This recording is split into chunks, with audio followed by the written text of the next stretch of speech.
Assalamualaikum warahmatullahi wabarakatuh.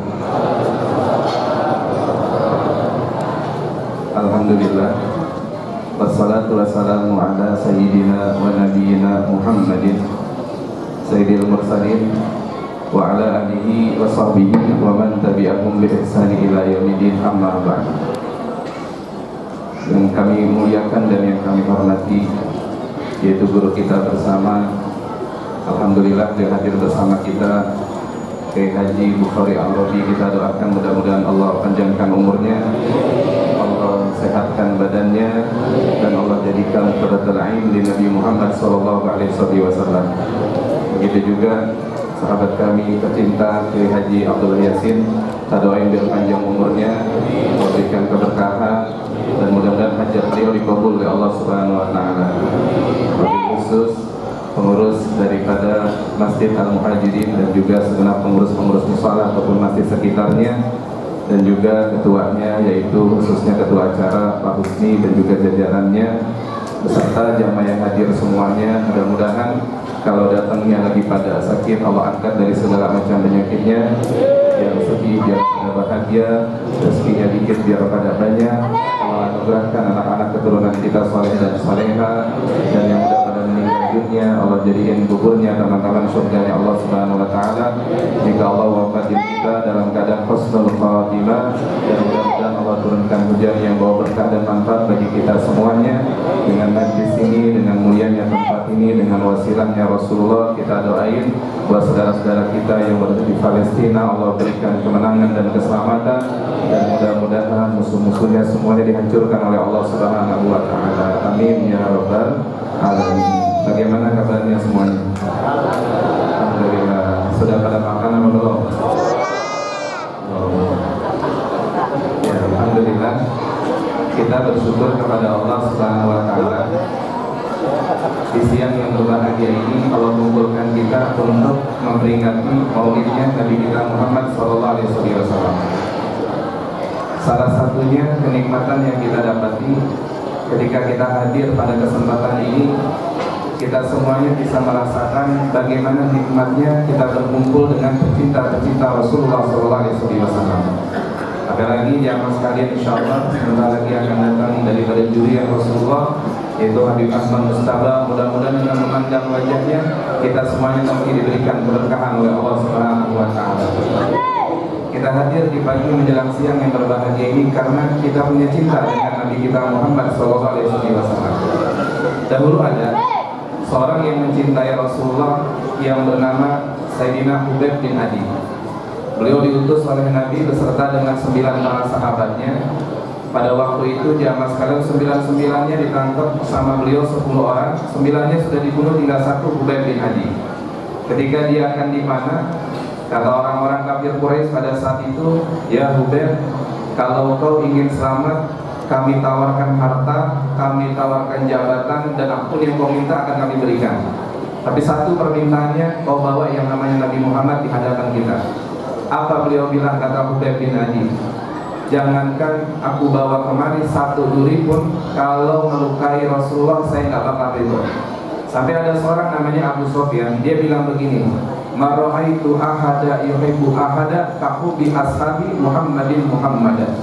Sampai bilang, nggak ada seseorang yang mencintai sahabatnya melebihi mencintai sahabatnya Nabi kepada Nabi kita Muhammad sallallahu alaihi wasallam.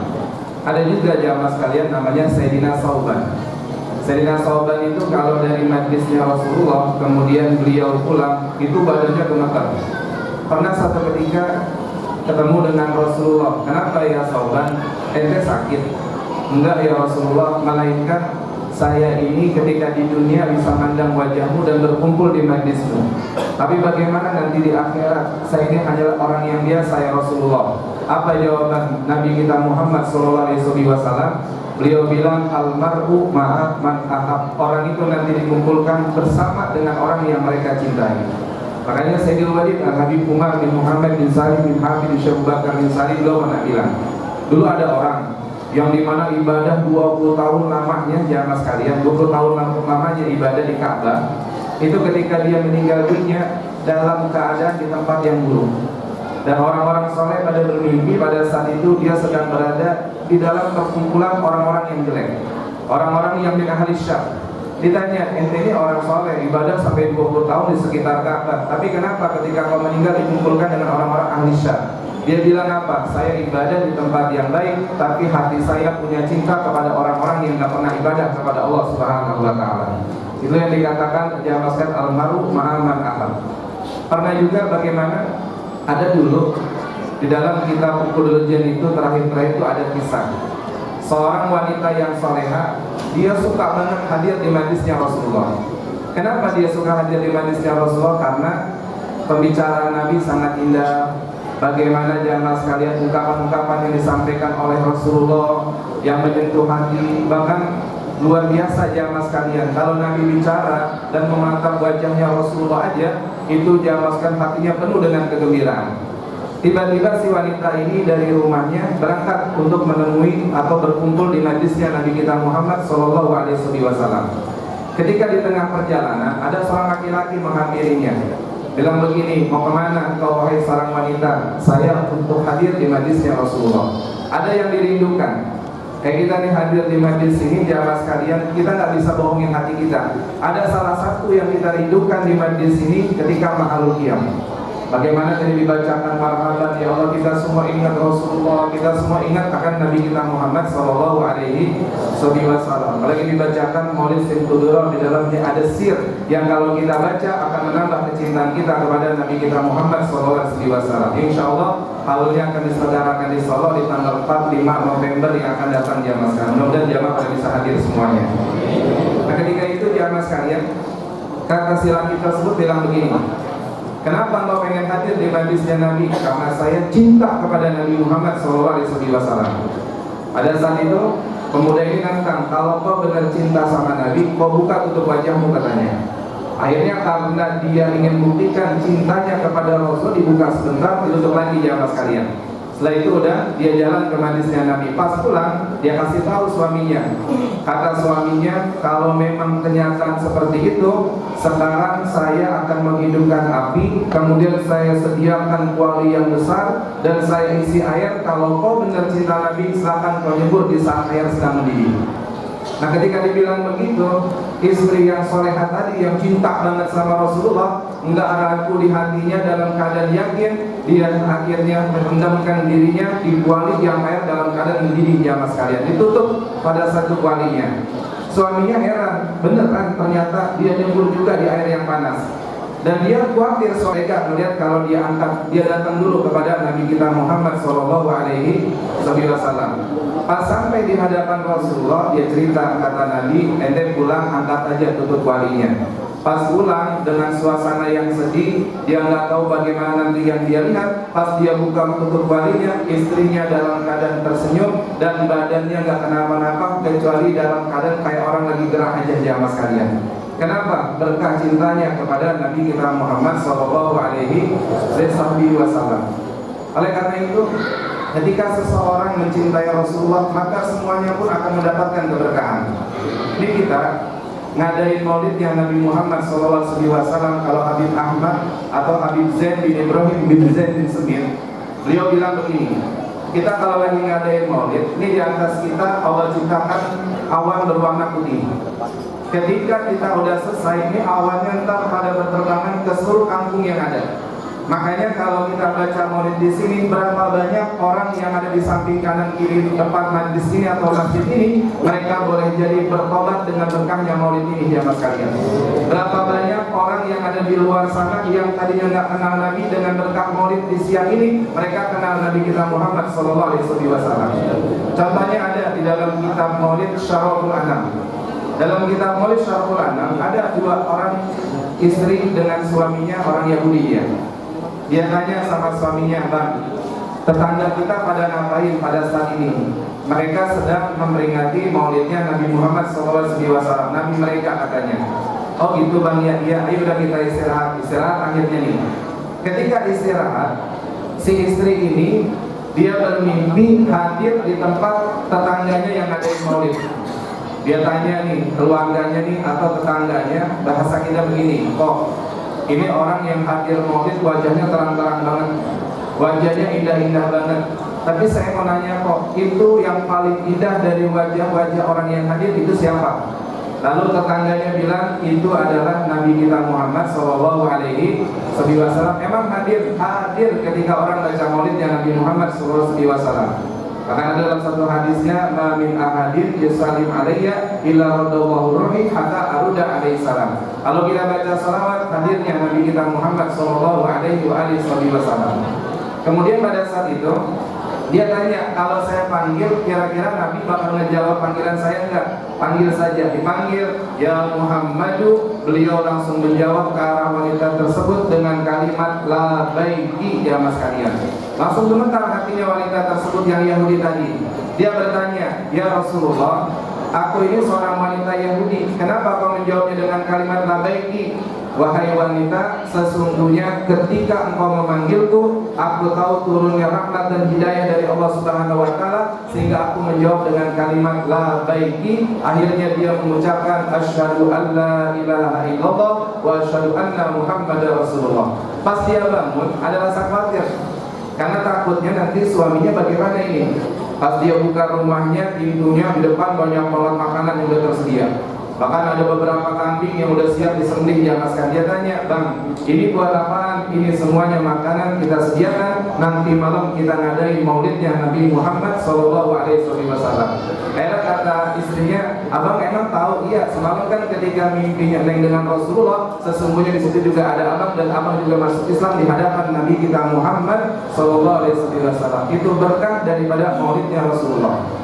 Nah sekarang dikatakan di jamaah sekalian, man ahabba syai'an aksara dzikruhu. Orang kalau udah cinta sama sesuatu pasti banyak menyebut namanya. Kayak kita nih jamaah sekalian, kalau kita memang cinta kepada Rasulullah, maka aksiru salat ala Nabi Muhammad sallallahu alaihi wasallam. Banyakin baca salawat kepada Rasulullah sallallahu alaihi wasallam. Pernah satu ketika malaikat Jibril bertemu dengan Rasulullah. Beliau bilang, "Ya Rasulullah, aku melihat perkara yang sangat mengherankan diriku." Kata Nabi, "Apa perkara itu ya malaikat Jibril?" "Saya melihat dan mendengar waktu itu ada suara tangisan dan rintihan," katanya. "Saya cari rintihan itu, tangisan itu dari mana? Ternyata pas ketemu ada di gunung Jabal Qaf jamaah sekarang rintihannya. Dan yang paling saya heran, ternyata yang lagi nangis, yang lagi merintih tersebut adalah malaikat yang saya pernah lihat di atas langit, yang dia punya pelayan aja 70.000 malaikat jamaah sekalian." Jadi malaikat ini punya pelayan 70.000 malaikat. Bahkan setiap napas malaikat ini Allah ciptakan satu malaikat. Lalu malaikat Jibril nanya, "Kemudian kenapa ente ada di sini dan sayap engkau sampai patah?" katanya. Alasannya cuma satu, wahai malaikat Jibril, tolong berikan syafaat dan bagaimana caranya saya biar bisa kembali dan saya pulih kembali. "Emangnya kamu kenapa?" kata malaikat Jibril. Alasannya cuma satu, ketika Nabi Mi'raj lewat jamaah sekalian ke Sidratul Muntaha, ketika itu Nabi lewat di hadapan saya, kata malaikat ini, yang pelayannya ada 70.000 malaikat. Dia bilang ketika malaikat itu jamaah sekalian, dia bilang nih, datang lewat pada saat itu Nabi kita Muhammad Sallallahu Alaihi Wasallam. Ketika Nabi lewat, saya nggak berdiri.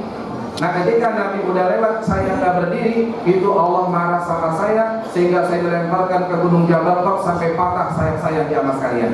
Akhirnya apa jawaban malaikat Jibril alaihissalam? Kata malaikat Jibril, "Kalau kau pengen kembali kedudukanmu, maka perbanyaklah membaca salawat kepada Nabi kita Muhammad Sallallahu Alaihi Wasallam." Makanya kalau kita pengen mulia, aksiru salat ala Nabi Muhammad Sallallahu Alaihi Wasallam. Dan sekarang ini jamaah sekalian, apa yang harus kita ambil salah satunya? Salah satunya aksiru bil istighfar. Perbanyaklah kita memohon ampun kepada Allah Subhanahu Wa Taala. Ada keterangan satu hadis. Nabi bilang begini, kullu da'in dawaun wa dawa'u dzunub al-istighfar. Setiap penyakit itu ada obatnya, dan obatnya dosa adalah kita istighfar kepada Allah Subhanahu wa Ta'ala. Pernah satu ketika ada namanya Sayyidina Hasan Al-Basri. Beliau didatengin sama beberapa tamu. Kata tamu yang pertama, "Ya Sayyidina Hasan, kami ini sudah menikah lama tapi belum punya keturunan. Apa yang harus kami lakukan?" Kata Sayyidina Hasan Al-Basri, "Aksiru bil istighfar," perbanyaklah membaca istighfar. Terus yang kedua datang lagi, "Ya Sayyidina Hasan, di kampung kami ini gak turun-turun hujan. Bagaimana biar hujan turun? Beliau bilang, aksiru bil istighfar, perbanyaklah engkau membaca istighfar. Dan terus apa lagi? Di negara kami ini penuh dengan kesulitan, ekonomi sulit, apa aja sulit. Bagaimana caranya? Perbanyaklah membaca istighfar. Ternyata bagaimana ketika itu? Ditanya, ya Sayyidina Hasan Al-Basri, kenapa jawabannya selalu istighfar? Kata beliau, saya nggak jawab sendiri, melainkan dalam Al-Quran dijelaskan, faqulis taghfiru rabbakum fa innahu kana ghaffara yursilis samaa alaikum midrara. Jadi kalau pengen turun hujan, yang belum punya anak dia pengen punya anak, maka perbanyaklah istighfar kita kepada Allah Subhanahu wa ta'ala, jamaah sekalian. Masya Allah. Makanya pernah Nabi Musa pernah ngumpulin kaumnya untuk minta hujan, jamaah sekalian. Saat itu Allah bilang, ya Nabi Allah Musa, doa kalian semuanya ini gak bakal dikabulin karena ada satu orang yang hadir di antara dirimu itu ada yang berbuat maksiat 70 tahun belum bertobat. Kata Nabi Musa, ini nyampeinnya gimana ya Allah, orang ini banyak banget. Kata Allah Subhanahu wa ta'ala, ya Nabi Allah Musa, tugasmu cuma nyampein, entar aku yang akan menyampaikan kepada mereka. Ya artinya ini suaranya kan kecil, artinya belum ada sound system di zaman dulu, orang banyak banget, ini gimana nyampeinnya. Kata Allah Subhanahu wa ta'ala, kamu bicara aja, entar aku yang menyampaikan. Kan kita tahu salah satunya diamaskan kayak Rasulullah aja, Nabi kalau sedang khutbah di masjid, itu wanita-wanita yang ada di kamar mendengar suara Nabi dengan jelas, jamaah sekalian. Bahkan beliau punya juriyahnya, keturunannya yang bernama Habib Hasan bin Abdullah Asy-Syatiri, yaitu kakak daripada Habib Salim bin Abdullah Asy-Syatiri Sultanul Ilm. Itu Habib Hasan kalau beliau lagi bicara, lagi taujiah kayak di makam Nabi Hud, itu nggak pakai mic yang belakang kedengaran, jamaah sekalian. Itu salah satu daripada keistimewaan Habib Hasan bin Abdullah Asy-Syatiri, jamaah sekalian. Nah ketika itu Nabi Musa nyampein, siapa di antara kaumku yang udah 70 tahun berbuat maksiat tapi belum bertobat? Ya semuanya pada nengok kanan, nengok kiri, belakang, depan, jamaah sekalian, gak ada yang keluar. Ada orang tua lagi nutupin kepalanya, ya Allah ini saya yang banyak dosa yang belum bertobat. Akhirnya bilang seperti ini, pada saat itu kata orang tua itu, ya Allah saya bertobat, ampunin dosa saya. Baru bilang begitu, tiba-tiba awan langsung mendung, hujan turun dengan begitu besarnya, jamaah sekalian. Makanya Masya Allah banget, mudah-mudahan dengan majlis ini kita gembirain Rasulullah dan kita mohon ampun kepada Allah Subhanahu wa ta'ala. Mudah-mudahan hajat kita semua dikabul oleh Allah Subhanahu wa ta'ala. Dan juga jamaah sekalian, ayo semuanya berbanyak doa, tanamkan cinta kita kepada Rasulullah, kepada juriyahnya Nabi kita Muhammad SAW, yang insya Allah kalau kita tanamkan kecintaan kita kepada para habaib, kepada para syarifah atau kaum wanitanya, mudah-mudahan semuanya kita dapat berkah di dunia dan di akhiratnya Allah Subhanahu wa ta'ala. Mudah-mudahan yang hadir rezekinya Allah banyakin, mudah-mudahan yang lagi menuntut ilmu Allah berkahkan di dalam ilmunya, dan kita doakan guru-guru kita, para alim ulama kita selalu diberikan kesehatan oleh Allah Subhanahu wa ta'ala. Dan kita doain yang hadir semuanya kalau pulang tidur bisa mandang wajahnya Rasulullah SAW. Dan mudah-mudahan yang hadir semuanya yang belum ada nikah daripada punya jodoh yang soleh dan soleha. Dan mudah-mudahan orang tua kita yang sudah meninggal kuburnya Allah jadikan raudhah min riyadil jannah. Kalau kita pulang nanti kita tidur kita bisa mandang wajahnya Nabi Muhammad SAW. Allah turunkan hujan yang berkah dan manfaat bagi kita semuanya. Dan bangsa Indonesia dipimpin oleh pemimpin orang-orang yang soleh. Allah jauhkan daripada pemimpin-pemimpin yang zalim. Dan kita berdoa di tempat yang mulia ini, mudah-mudahan kita semua yang hadir saat ini, doa kita dengan wasilahnya Nabi Muhammad SAW, dengan wasilahnya Sadatina Alawin, mudah-mudahan yang hadir semuanya diamaskan doa kita dikabulkan oleh Allah Subhanahu wa ta'ala. Khususnya buat saudara-saudara kita yang berada di Palestina, mudah-mudahan semuanya ditolong oleh Allah Subhanahu wa ta'ala. Allah selamatin mereka semuanya, dan yang pada meninggal dunia Allah wafatkan dalam syahid di jalan Allah Subhanahu wa ta'ala. Allahumma hdina biman hadait, wa afina biman afait, wa tawallana biman tawallait, wa barik lana bima atait, wa qina birahmatika syarra ma qadait. Rabbana atina fid dunya hasanah wa fil akhirati hasanah wa qina adzabannar. Wassallallahu ala sayyidina nabiyina Muhammadin sayyidil mursalin wa alihi wa sahbihi ajmain walhamdulillahi rabbil alamin.